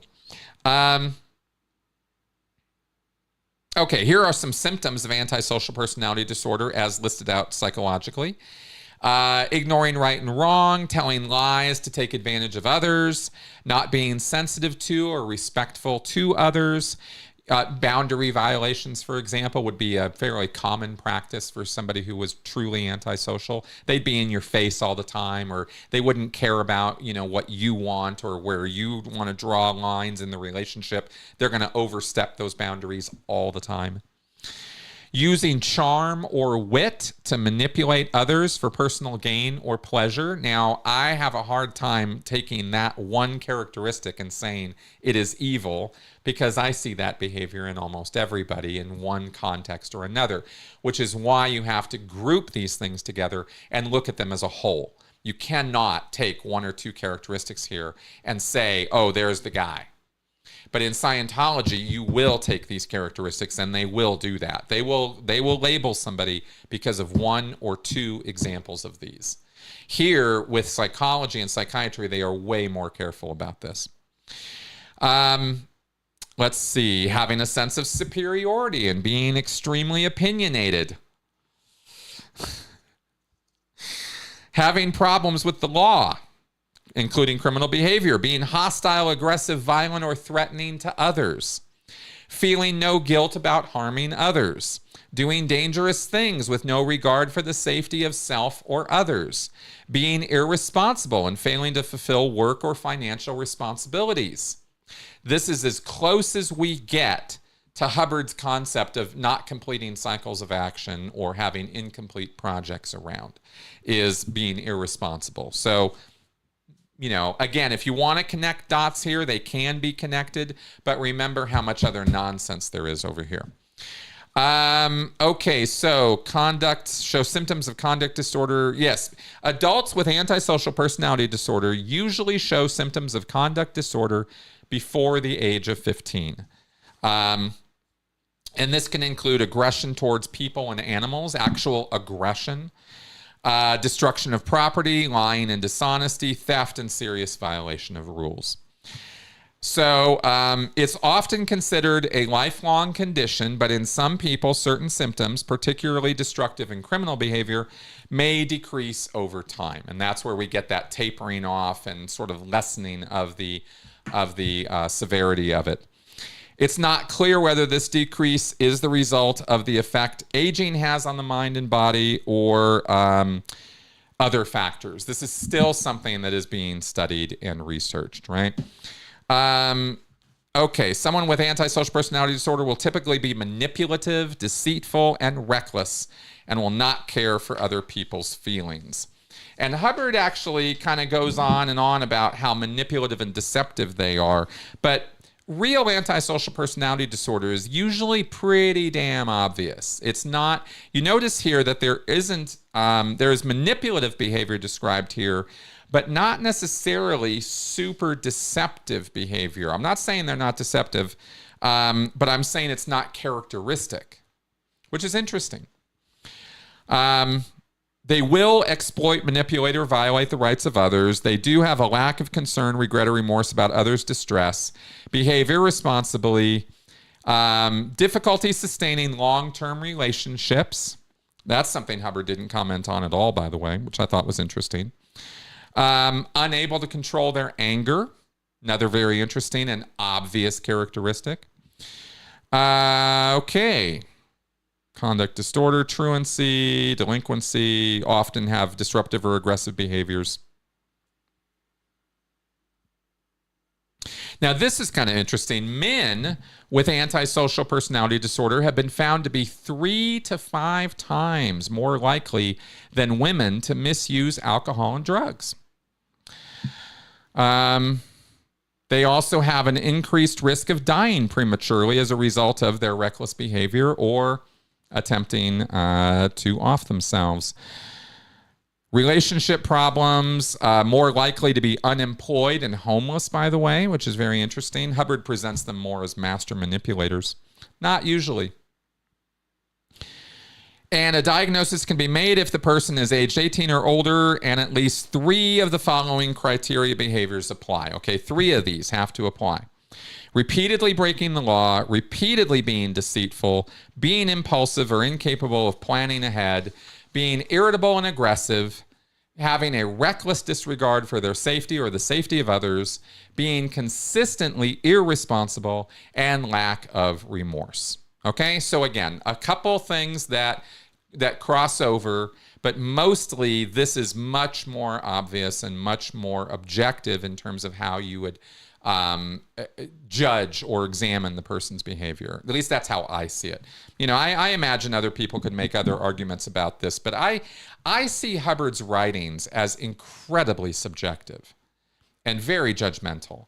And I see here standards that can be used that I think have more objective metrics.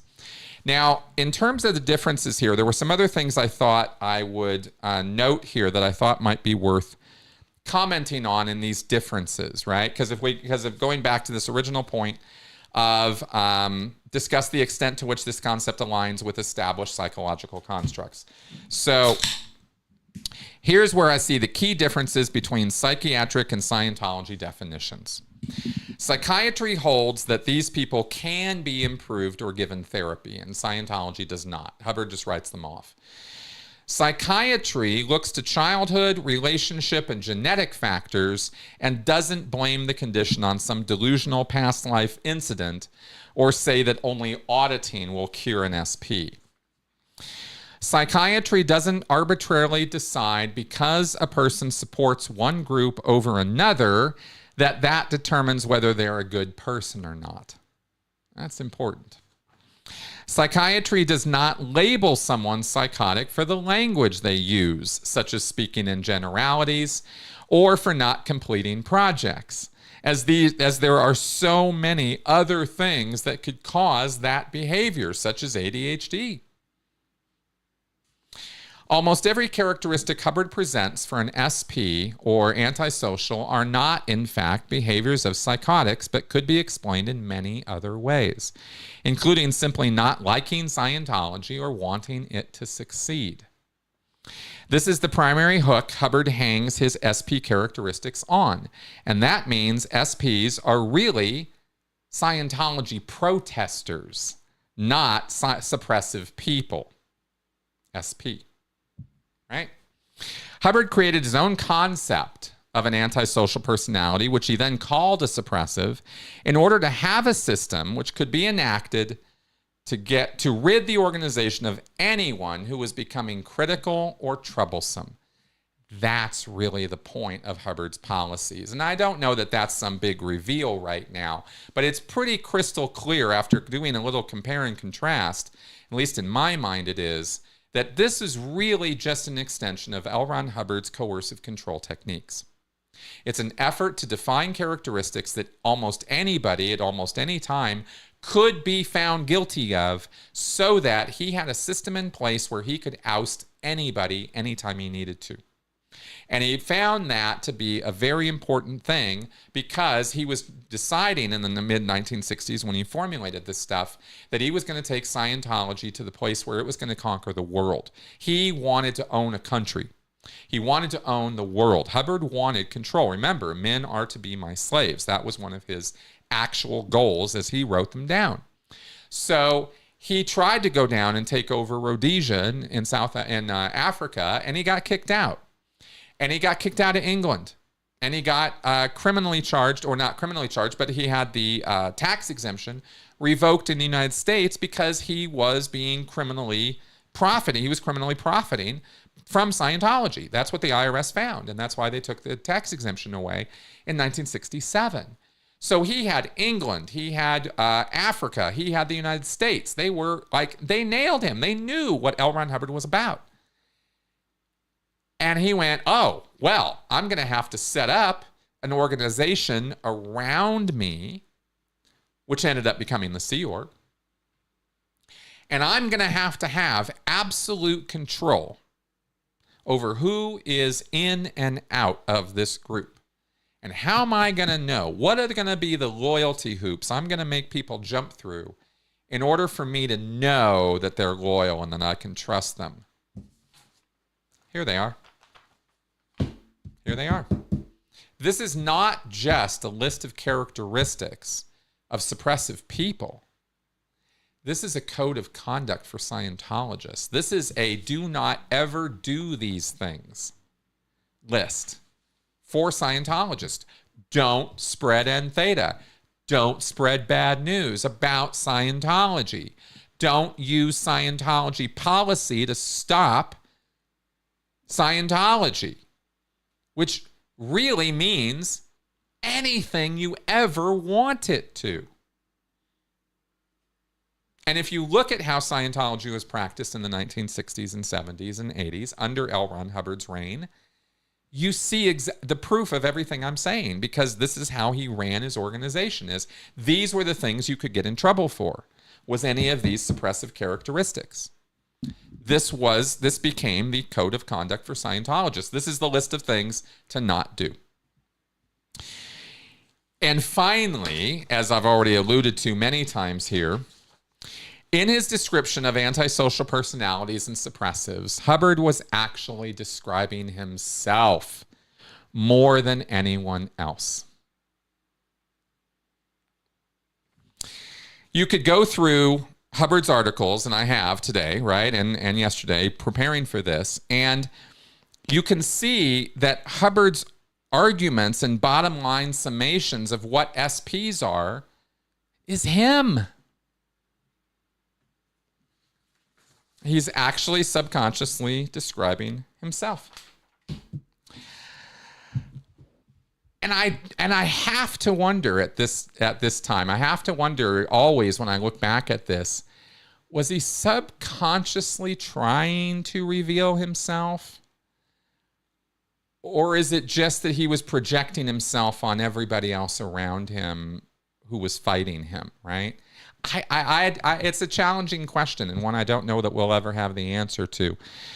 Now, I was asked some other questions about this stuff in going over this, and I thought I might, go into the last bit of this live stream today and take some of these up.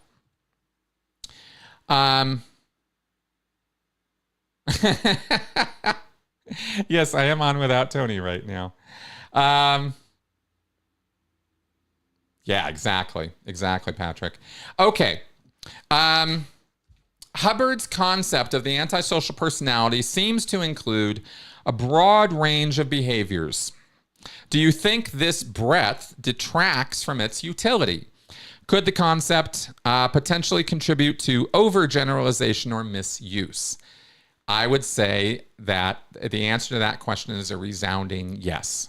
And for all the reasons I've said here, I think I've made the case for why it is that the SP characteristics are themselves so generalized and so sort of non-specific that we can use them anytime with anybody we want anywhere in Scientology and get rid of anybody who is just being troublesome.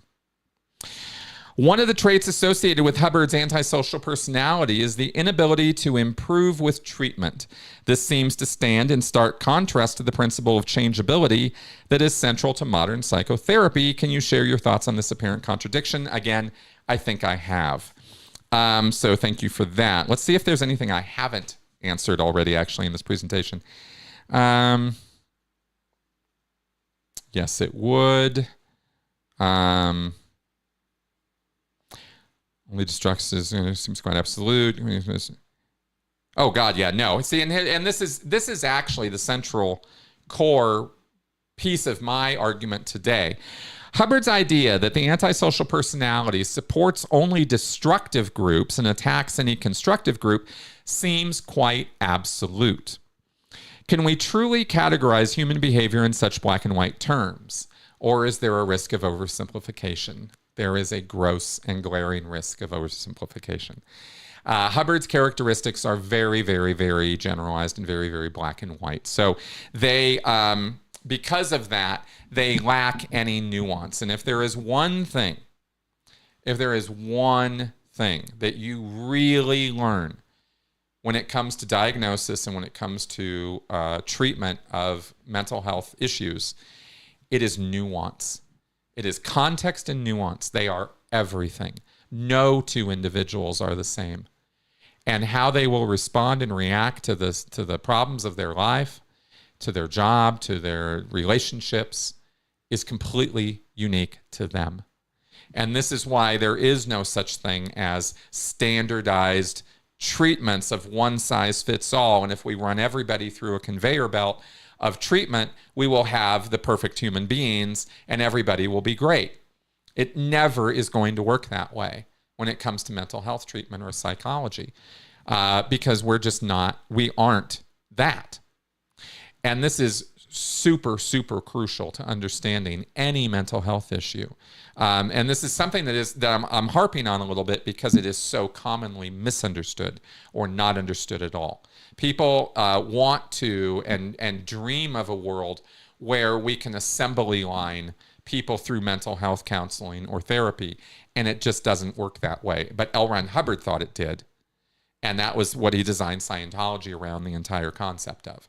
So his oversimplifications and generalities do nothing to advance the conversation of mental health.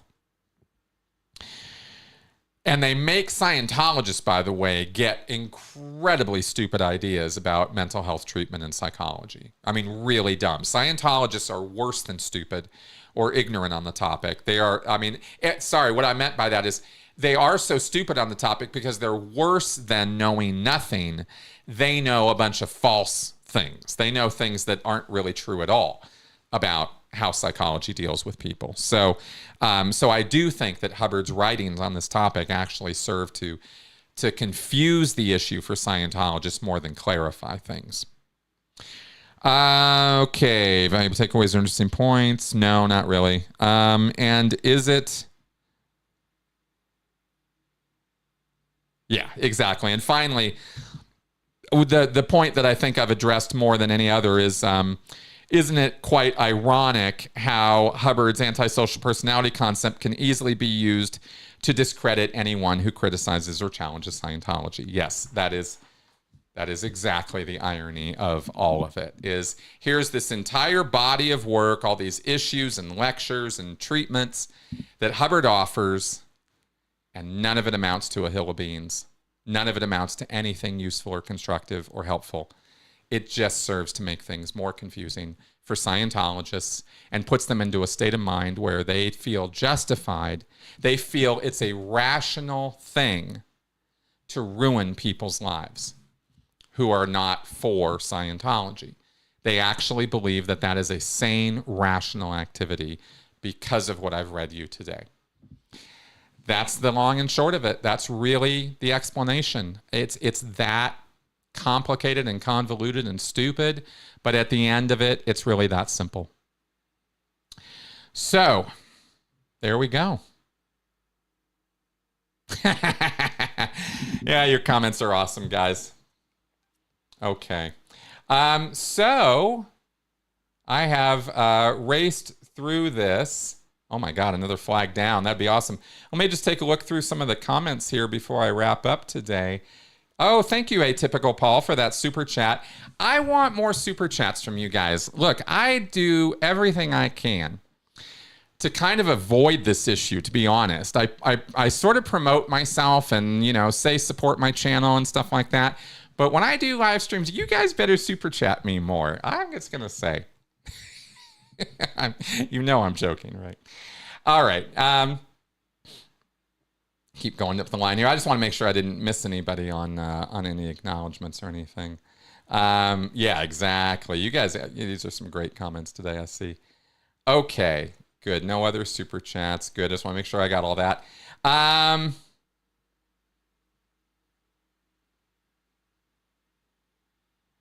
Oh, there's an interesting question.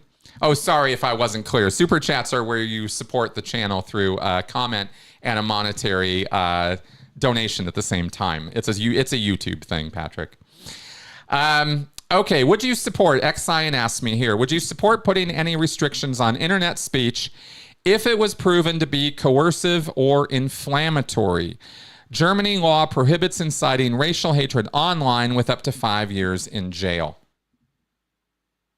Yeah, exactly. That's a great point, Chris. Yeah, that's exactly where I was going to go, Uncle Radley. There is where would it stop? Who would decide? That's the slippery slope of free speech regulation. Inciting violence is usually a pretty simple thing to see. Oh, thank you, Tesseract. Thank you for that super chat. Inciting violence overtly, inciting mutiny, treason against a country, fomenting hatred. These are difficult concepts to deal with. Very difficult. Sometimes better ideas are the answer. Sometimes better arguments are the answer. But when people aren't listening to those arguments or aren't willing to even consider them or even consider you because they just want to kill you because of the color of your skin or your nationality or your dress or your sexual preferences or, whatever, it is a very, very difficult task to figure out how do we regulate behavior. We have to draw lines. We have to, but where? And when it comes to talking, words are not violence. Words can promote or inform or provoke violence, but they are not in and of themselves violence. They're just words. They're just sounds. They can trigger trauma in people, and that gets interpreted as violence, but it's not violence. So it's a really tricky thing. I want to be as much of a free speech absolutist as I can, but I recognize that there are always going to be lines in the sand, and I don't think anybody would disagree with me, or at least I think very, very few people would disagree with me when I say there are lines in the sand. Because what about when we talk about the internet, and the question you asked me was on the internet, and I have to acknowledge the reality that children are on the internet. And children should not be being exposed to Nazi propaganda, to KKK propaganda, to cult propaganda, to images of sexual or violent imagery, right? We don't want that with kids, and therefore we've got to regulate the internet. And this gets, super complicated, super fast. So that's why it's such a mess. And I am going to be totally bluntly honest with you guys and tell you, I don't have it figured out. I know what I feel free to do, and I know what I think responsible adults should be free to do. But when you look out at the big wide world and you go on social media for any length of time, much less dive into toxic dumps like Reddit or 4chan or other places, Twitter now, X, whatever the hell that's supposed to mean. When you go to some of these places and you see what human beings are willing to do or say or talk about or make memes about, it's horrifying, truly horrifying how bad it can get and how quickly it can go there. And so I don't think that there's any way around regulating this to some degree. It's a really, really, really tough problem. The rational, intelligent human beings who can look at this problem and know that they are not going to incite violence, incite hatred, bigotry, etc. It's such a slippery slope, because if Scientology had their way, my entire channel would be labeled hate speech. Just like that. And absolutely stricken from the record, taken down, erased forever, and the earth salted where my site once stood. That's how they want to deal with my hate speech. So I'm very, very adamantly opposed to the idea of or concept of hate speech, because it's so subjective and opinionated. One person's hate speech is another person's constructive speech. I think we need way better regulations than hate speech. I really hate the entire concept of hate speech because of the subjectivity of it and the loose goose nonsense that goes on when people start interpreting what is and isn't hate speech. Drives me crazy. The obvious stuff is obvious, and we can all readily agree the Nazis talk about hate speech. But when you start talking about lesser social culture war values, now the lines are not so clearly defined, and the topics are not so clearly black and white. Some people think they are, but a lot of us don't. And we should have the freedom to talk about those things. But there are all kinds of people on all ends of culture war values. Moms for Liberty on the right, some of the ridiculous stuff that goes on the extreme left, which I don't even want to call out by name because I'm just going to get a bunch of hate for it. It gets to the point where you don't even want to talk about it because it's so incendiary and people lose their goddamn minds over it so quickly. So those are areas that I get about. Very, very frustrating, I love good stuff. All right. So I guess we should probably think about wrapping up here. Let's just see if there's anything else. Nope. Okay, good. All right, guys. I want to thank you for coming around and watching today. I intend on doing a lot more of this. I think I need to go live more often.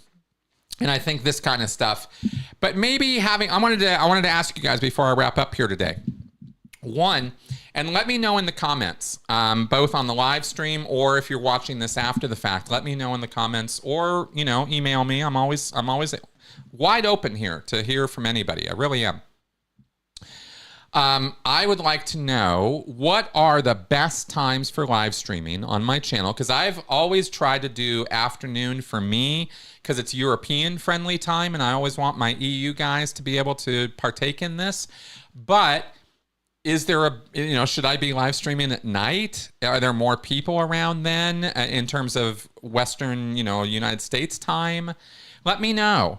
And also, I'm looking at doing more of these kind of live streams where maybe I might, do some prep and prepare some things, not just about Scientology, but other cults as well. And I want to know, well, what would you guys think about that?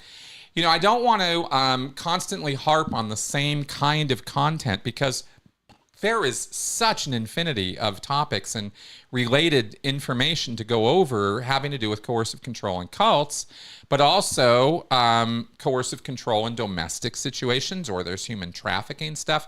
There's so many things that my education taught me about and lets me, talk intelligently about, and I have access to the literature and I'm not afraid to use it. I'm more than happy to dive into things and find out about stuff. But I want to know what you guys want to hear from me.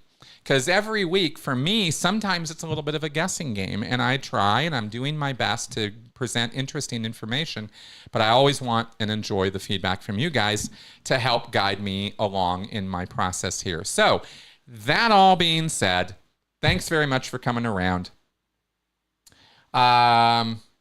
Yeah, different times. I get that. Totally get that. Good. All right. Thank you for your comments, guys. Keep them coming in. Let me know, and I will, I'll talk to you guys soon. Yeah. If nothing else, I will definitely see you guys right here on Friday for the live stream with, hopefully with Mel this week. I think she's feeling a bit better, so I think she'll be back for our critical conversations. All right. Bye-bye.